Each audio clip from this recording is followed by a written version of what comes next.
So I think we got an upgrade in the camera department. I certainly think it looks a little bit less grainy than before. You do love to see it. Hello from the new camera, same bedroom. We might be a little slanted, actually. Hey, hang on, technical difficulties. Technical difficulties. Please stand by. I would like to straighten that out a smidge. Okay, well, now I just need everything else to work with me. Okay, I think we're there. I think we're there. Yeah, so welcome in. We will be going over the Denver Broncos matchup with the Cincinnati Bengals. Let me make sure everything sounds good. Make sure all the audio levels are good. I think we are.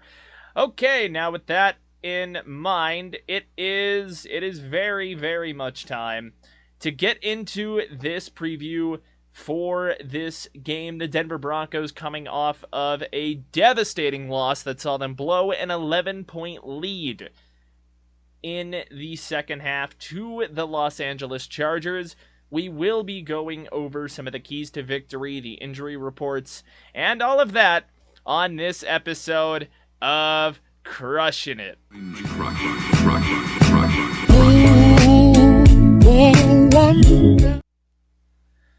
So the NFL playoff picture is definitely something, and we are seeing it get almost locked in entirely.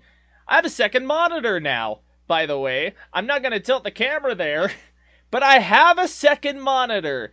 So I can look at chat on this one, and then everything over here. So that's pretty cool. That's pretty fire, I will have to say. Christmas was kind to you, boy. Christmas was kind to you, boy. So we look at this playoff picture, and everything is pretty much locked in at the top. Chiefs clinch the 1 seed with their victory over the Steelers, which will likely see Buffalo hang on to that 2 spot, barring a huge collapse on their side. Ravens currently sitting in the 3 after beating the Steelers and dropping them a game there in the division. We've got Houston in the 4 spot. They're probably a team that's going to finish 9-8 at this point. Although I don't know who they play. Ooh. Don't know who they play in Week 18. Steelers took an L to the Chiefs, which did help the Broncos' playoff chances, believe it or not, just a tiny bit. So you look at the Chargers, who have basically, I think, clinched that 6 seed here after beating Denver on Thursday Night Football. They do hold the head-to-head tiebreaker, as well as, I believe, the divisional tiebreaker with that one. Denver, I believe, can only go 3-3 in the division at best. Broncos holding on to that 7 spot with a 75% chance to make the playoffs as we speak right now, with a couple of teams nipping behind them right now. Bengals trying to climb back into this playoff race, although all of these teams are a long shot. Currently, of course, Colts sitting in the best position out of these teams. I believe they do have a couple of tiebreakers over these two other squads, but of course, you do have your Bengals who are fighting to get back into this playoff race.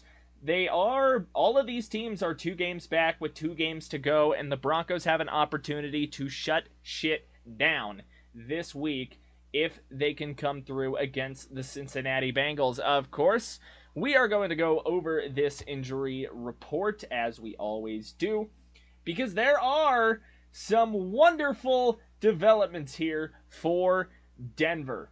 Some very good developments right now. Riley Moss has been full all week, and he has been cleared to go. Jaleel McLaughlin, it appears he will play. He has been full since Tuesday. Troy Franklin had a bit of an ankle thing. He's been full all week, so he should be good on that front. Denver should have their guy. And then you've got Tyler Beatty, who has been out for months at this point. You are going to get him back. He was a spark plug for this Broncos offense at times when he was healthy. So Broncos getting a lot of good news there on that injury front. Cincinnati, long list here with a couple of guys out. You're gonna have Jordan Battle. Yeah, geez, okay. Jordan Battle with a hand thing, he's good. Orlando Brown with a fibula thing, he was limited Tuesday, but he's been good since. Burrow with that, he's limited, but he's playing.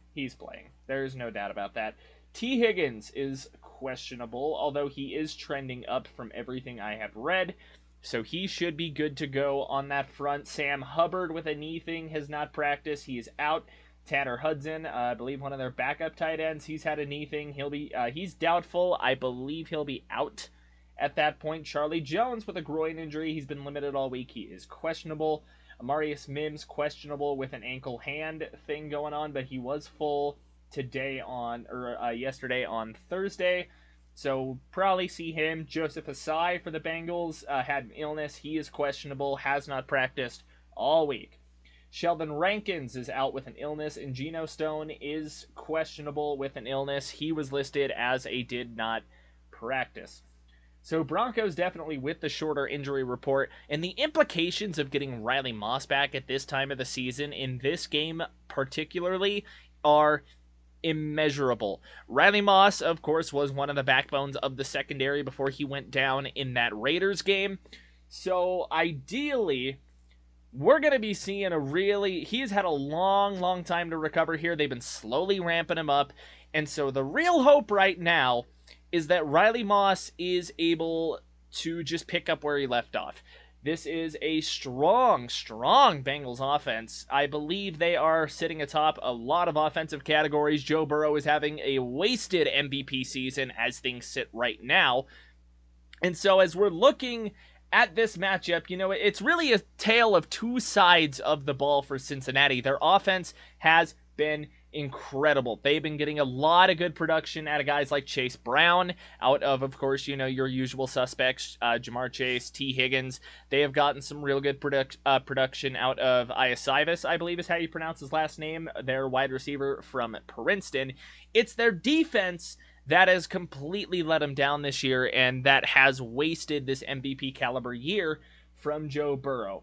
Now, the real X factor here is going to be Trey Hendrickson, NFL sack leader at this current point in time. He's been a one-man wrecking crew, but the Bengals defense as a whole has been bad, and that will be something that I get into when we get to the keys to victory.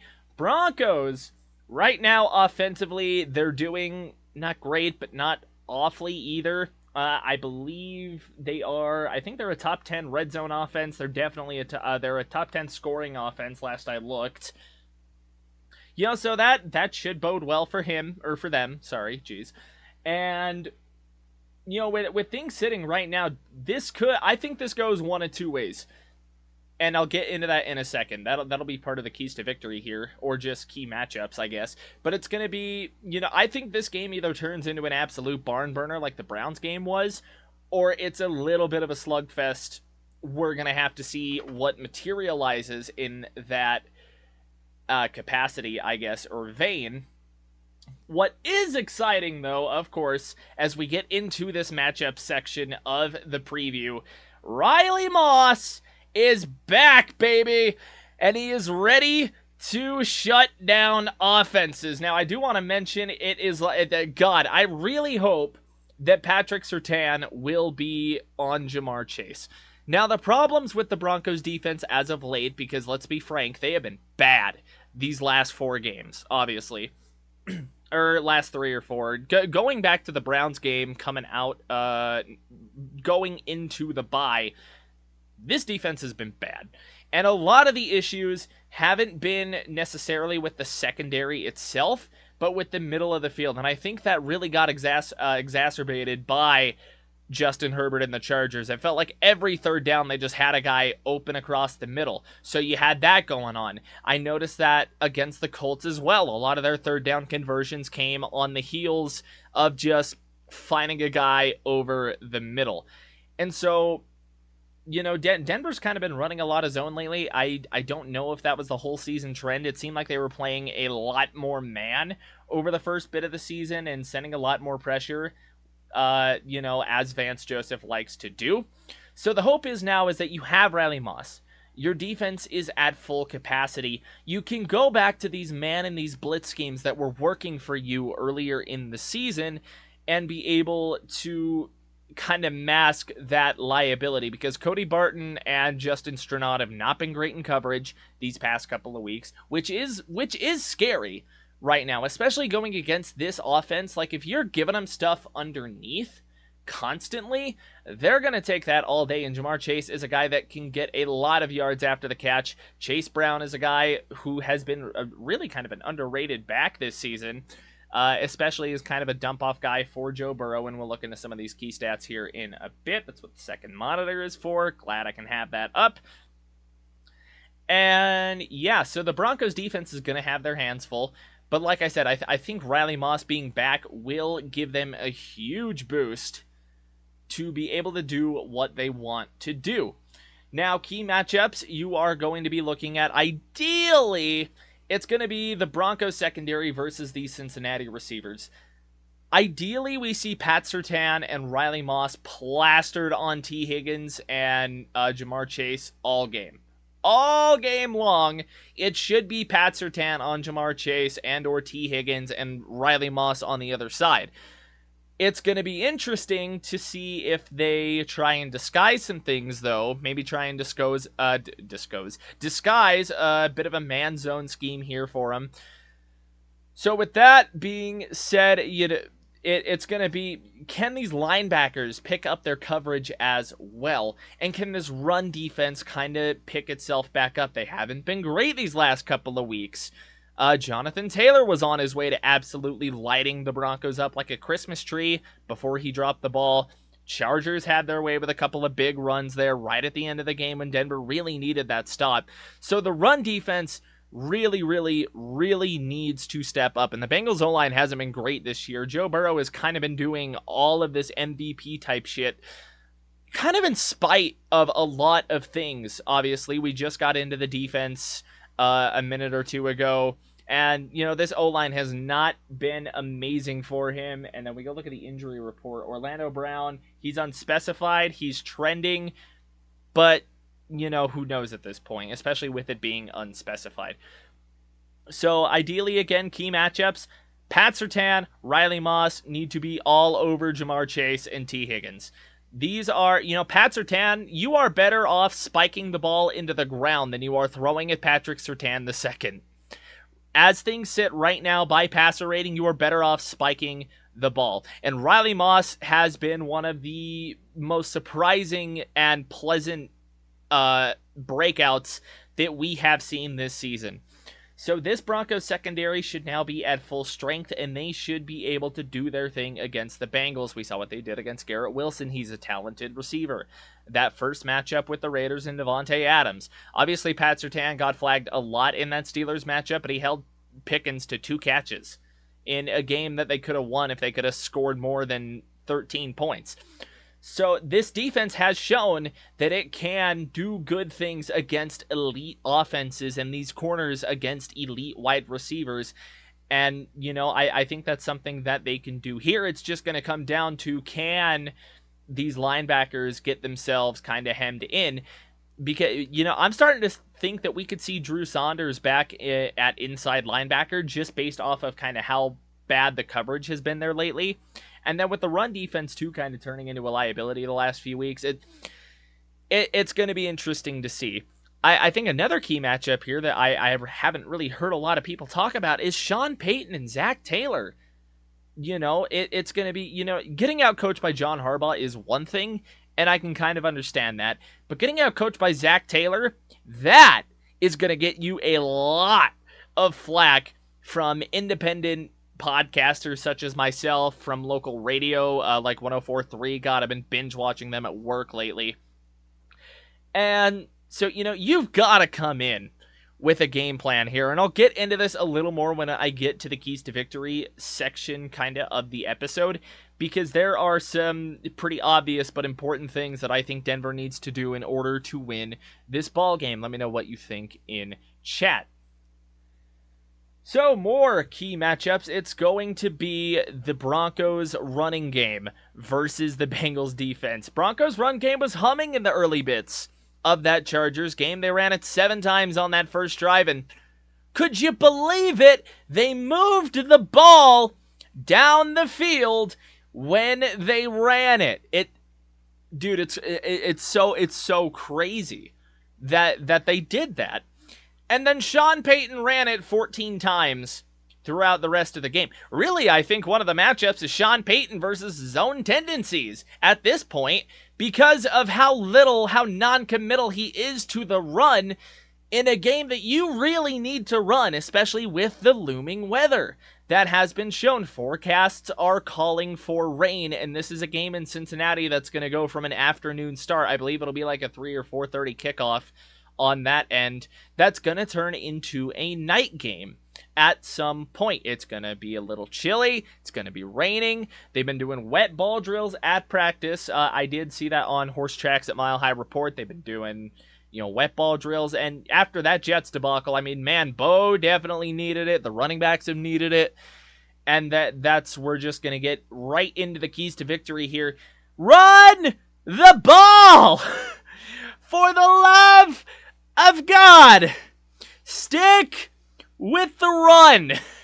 Mr. Payton, please just stick to the run.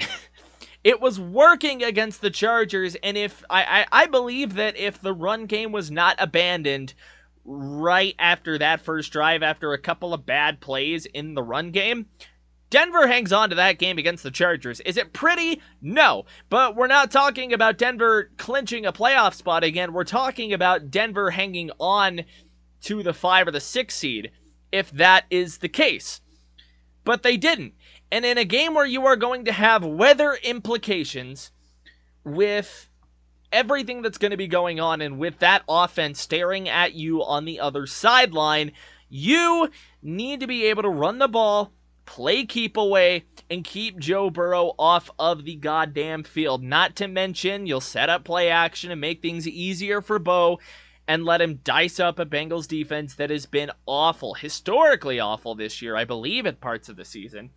So that's key number 1.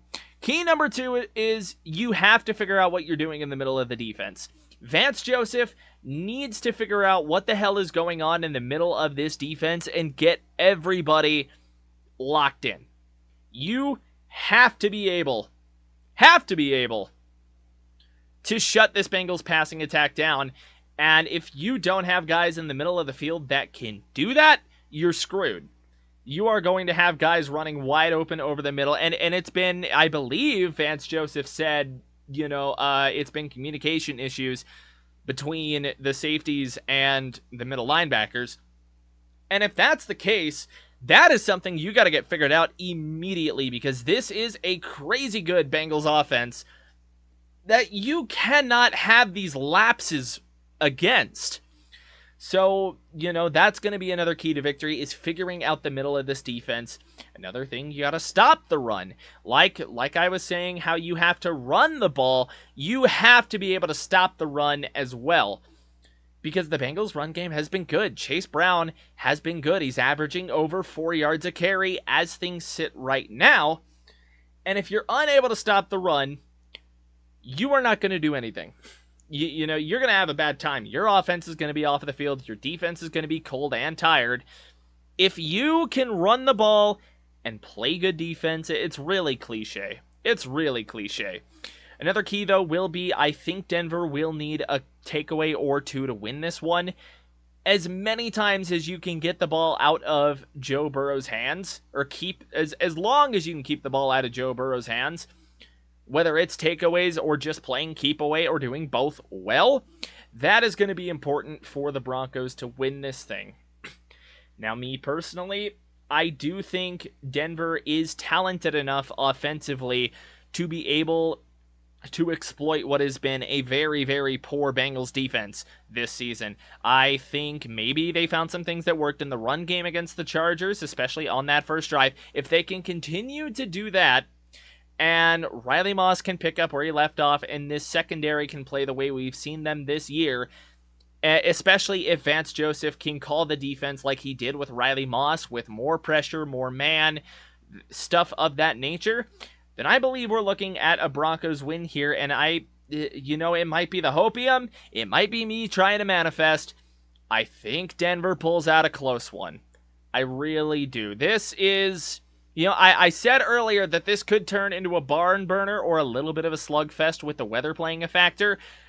I'm going to err towards the side of the defensive slugfest. Maybe not quite the ugliest game in history. Not as bad as that Thursday night football game. Holy hell. Yeah, did you guys see that Thursday night game? That was bad. But my score prediction for the Broncos and the Bengals, I'm going to call it 17-14 Broncos. I know it's bold, but I think it turns into a little bit of a defensive punching match here, with the weather playing a factor. Weather is the great equalizer here. So with that being said, once again, for those who missed it, 17-14 Broncos. Hope everybody enjoyed. This will be up as a VOD here soon. I will be streaming later on my gaming channel, and we will be live tomorrow doing live commentary over this game. So if you enjoyed, like the video or the VOD, whatever you are seeing, and I'll see you tomorrow when hopefully the Broncos clinch a goddamn playoff spot. Go Broncos, motherfuckers.